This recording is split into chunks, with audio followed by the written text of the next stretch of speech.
The second part of what we wanted to do today is talk about interaction between emergency management and water utilities. In the after action report, in the surveys, in the roundtable discussions, that came up as an issue during Winter Storm Uri, that there was not enough coordination, interaction, and availability of training for water utilities to understand what needs to happen during incidents and how to coordinate with their emergency management coordinators in the area. So what we're doing in these workshops is we're inviting local and county emergency managers in the area to have a real formal discussion about what they do and how they could help you in the incident.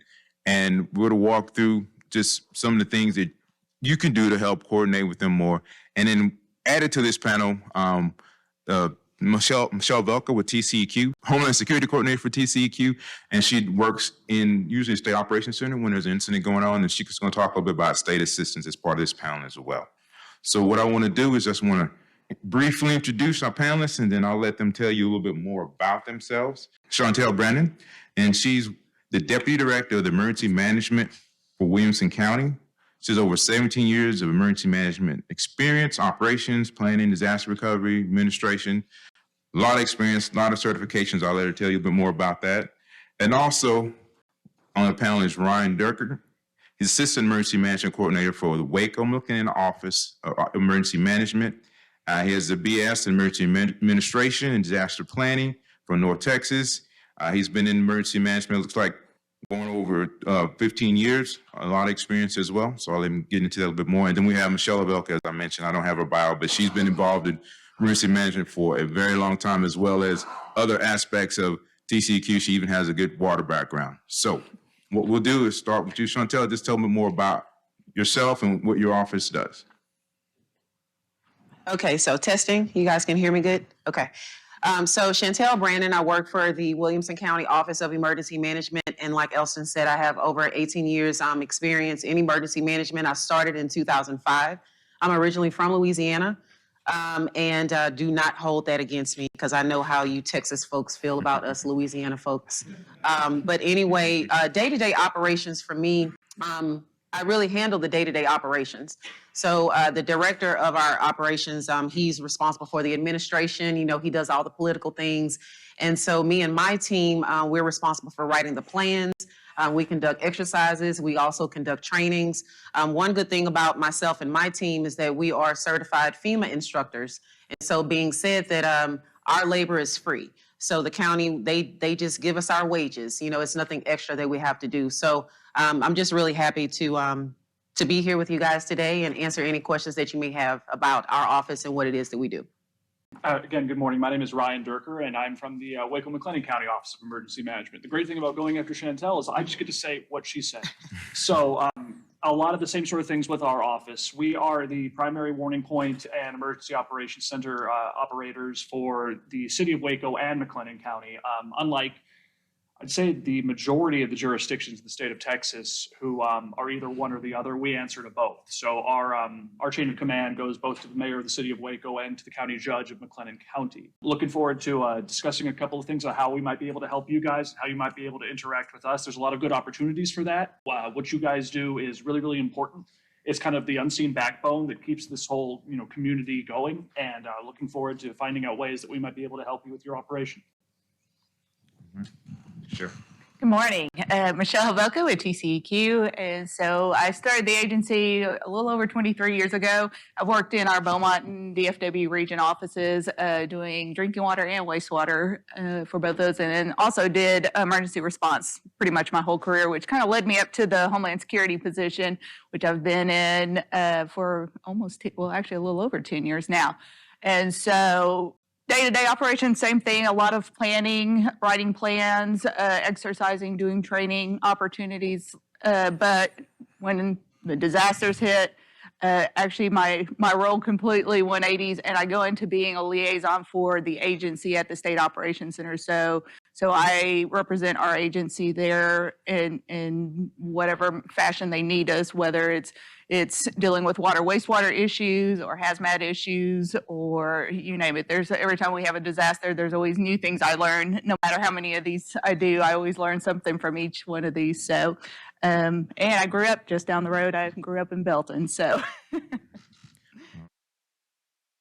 So we have a few questions here. We want to get the conversation started, and then we'll definitely open it up for questions. We want this to be interactive, so please think about things that you've been having questions about, or if you think of something while they're talking, please don't be shy and raise your hand and speak up. So first question, what are some of the ways that water system personnel can stay informed about emergency management related events and training opportunities in the area? Me first? Okay. So in Williamson County, we have a report that we send out every single week. It's a situational report. And so it's basically, information about what's going on in our county. And so one thing that I didn't say in the introduction is that we also have 14 cities within the county. And so fun fact, Austin, there's a little sliver of Austin that's also in Williamson County. And I can tell you that the city of Austin, they do not hesitate in letting us know that. They are not shy about letting us know that there's a little sliver of Austin in Williamson County.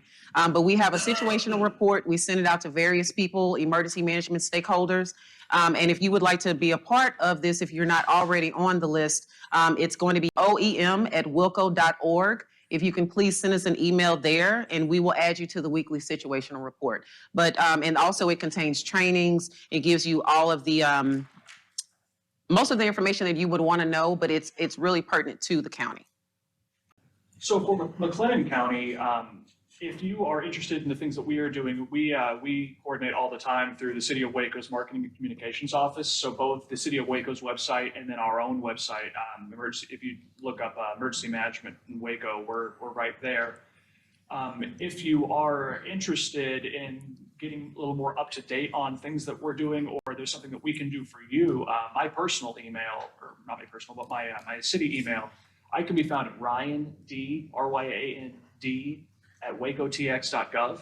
We'll talk a little bit more about it later on, but I would really much prefer this to be an interactive process. If there's something we can bring to you to bring value to your organization, y'all just holler at me about it and we'll work it out. Another question that we have is, do Warren County or local offices have a community-wide emergency notification system, as well as for utilities to report incidents or impacts to their facilities? So if there's an incident, something impacting, how would they reach out to you? So I'll take that one first this go ahead. time. Yes to both questions. As far as reporting, we are in the process of developing a little bit better way to do that. In the meantime, if there's something important that you want us to know, y'all can go ahead and tell me that directly. If you want my cell number, it's also 254-313-2972. I'm at your service 24 hours a day. Your job is my job. So that's a way to do that. Secondarily, we have a reverse 911 system called Everbridge, and there's two ways to get signed up for that. You can do that again at our City of Waco Emergency Management website, or also at hotready.com, which is run by the Council of Governments.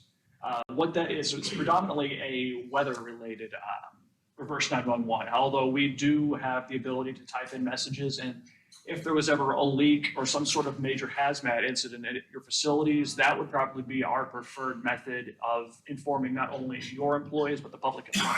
So that's kind of how that system works. Okay. And so for Williamson County, we also have Everbridge system. It's a reverse 911, and it's also opt-in. And so we do have the ability of sending out messages to the community. We have had several situations where we've either had a water utility or another utility that asked us to send messages on their behalf, and we can do that as long as we know exactly where the customers are located. And so, at the end of the day, we do also promote, if there is a need to send a community-wide message, to reach out to the cities that you do work with, as Ryan was discussing. And sometimes they have a better way of doing that. I know I live in the city of Georgetown, for example, and I have Georgetown Utilities. And so Georgetown Utilities, they have integrated their communications, or the customers' addresses and email addresses, as well as phone numbers. And that's actually in the city of Georgetown system, where they can do community-wide messages. So as Ryan was saying also, it's just about, coming together and just talking. And then also we have an on-call number. Actually, I'm the person that's on call for this particular week, and my team over there, they are watching my phone. But our number is 512-943-1911. Question I have, you mentioned in Wilson County have like 7 cities, you guys, that fall up under umbrella of Williamson County. Did you say that? Yeah, 14. 14. If you guys had a spill at one of your Tier 2 facilities, how do you guys coordinate that process with the city, the county, for as the responsible party with TCQ, the protocols with all of that? Well, it depends on how the notification comes in. And so if the notification comes into the city, and so all disasters are local. So if the notification comes into the city, and if there's anything that the city would need from the county, then it would go from there. One good thing about Williamson County is that we communicate with our cities. We have monthly meetings with our cities. We always keep the lines of communication open. And so like it's a blue sky day. If something happens, we already have that line of communication open. So like I said, if the city will contact us and we know about it that way, then we can go and we can do whatever it is that we need to do to help out. And that may involve me calling Michelle. That may be involving me calling our district coordinator within TDM. Are you guys okay? Started coughing at once. Anyway, and so like I said, involving TDM and involving all the necessary parties to get it taken care of. And it's not an easy process. However, it's a process. We have issues sometimes when we cannot identify the responsible party on who pays the bill. Do you guys have a budget for that? No, Okay. we do not. I guess that's just that simple. Okay. Yeah.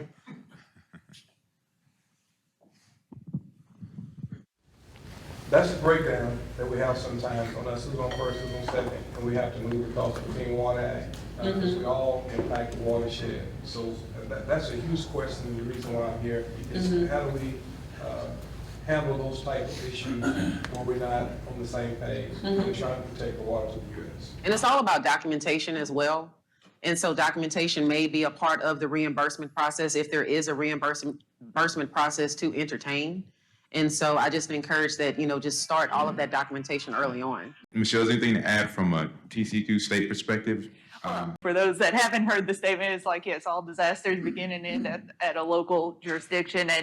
And so, and two, at some point, also wanting to kind of discuss just that here again, kind of to touch on and add to that process of starting at the city, going to the county, and if the county can't fulfill, if there was a resource request, then going to the state. And ultimately, at the end of the day, is that communication of knowing who your contacts are with the city, with the county, who your district coordinator is with TDM. I still know that I talk to various, whether it's water, wastewater, chemical facilities that still don't know who their counterparts are. And then two, also to kind of explain, as I said, I actually work as the liaison for the agency at the State Operations Center.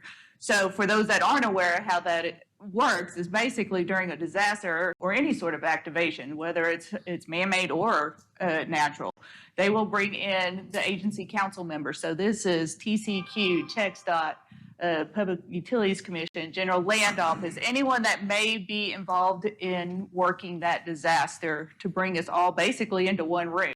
Because there is a lot of coordination, a lot of overlap between our agencies. If it's a large enough event, you may bring, the FEMA partners may be there. We may bring, I know during Hurricane Harvey, we brought in some of the energy providers for down along the coastal areas to help, to have those people, those decision makers in the same room to coordinate some of those efforts. And one good example I do want to bring up, speaking about TCQ and Public Utilities Commission, and since we're here to learn about generators, that's one thing that we also coordinate sometimes, because sometimes I go to my PUC counterpart if we have an area that I have a water system that's without power that may be trying to find a generator to bring in.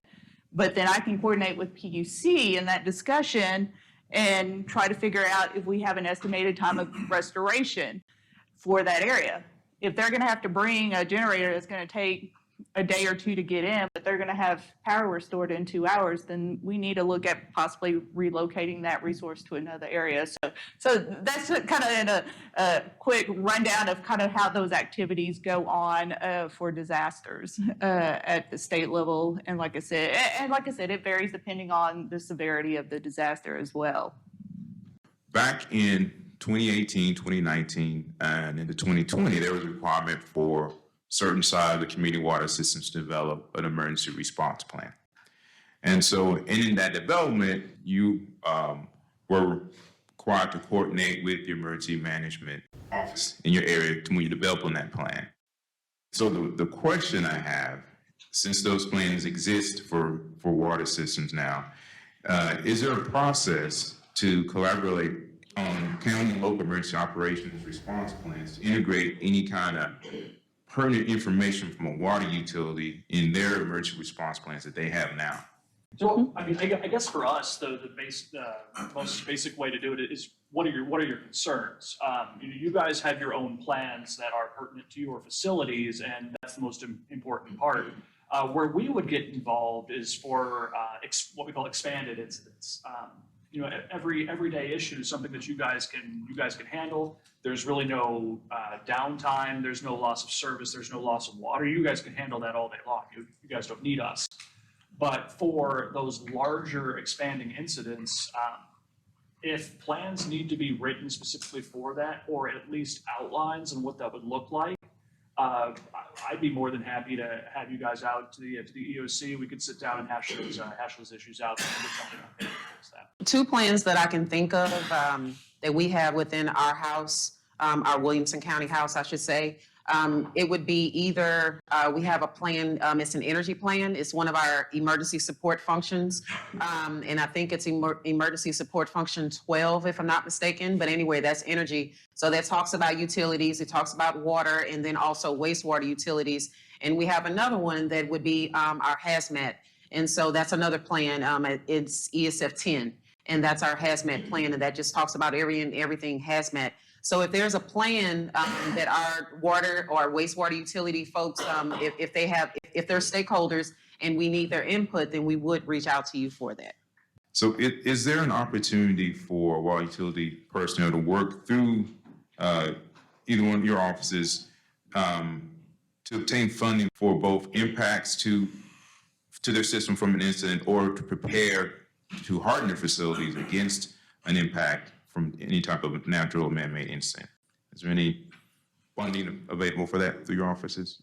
There may be hazard mitigation funding, but if those funding opportunities are available, then we would work with you to assist you with that. And I think that you will have a presentation maybe later on this afternoon from someone from the hazard mitigation office with Tatum, and that's also a question for her. And for us, the answer to both questions, again, it depends. For response, how bad is bad? Are we talking about a state, something that's become so massive that we have a state declaration or even a federal declaration? At each step in that disaster declaration process, more funds become open to you for the purposes of recovery. Now, on the pre-disaster side for mitigation, much like Chantel said, there are hazard mitigation funds, but see, it's a little bit tricky because in order to be eligible for those funds, you have to have a specific project on our hazard mitigation plan. Now, we might get into this a little bit later, but fortunate for all of us, the McLennan County hazard mitigation plan is up for renewal in 2024. And you guys, those of you who operate utilities here in McLennan County, will have an opportunity to come down and talk about the things that are important to you to be added to that plan. We will solicit that. That's a key part of that process. The hazard mitigation plan is just a beast of a plan. It's like 800 pages, and it's up for renewal every 5 years. And that renewal comes next year. So there will be an opportunity if you guys see, 2, 3, 4 years down the road that, hey, we might want to seriously look into this sort of hazard mitigation grant program project, that would be the time to discuss it. The last question is related to training.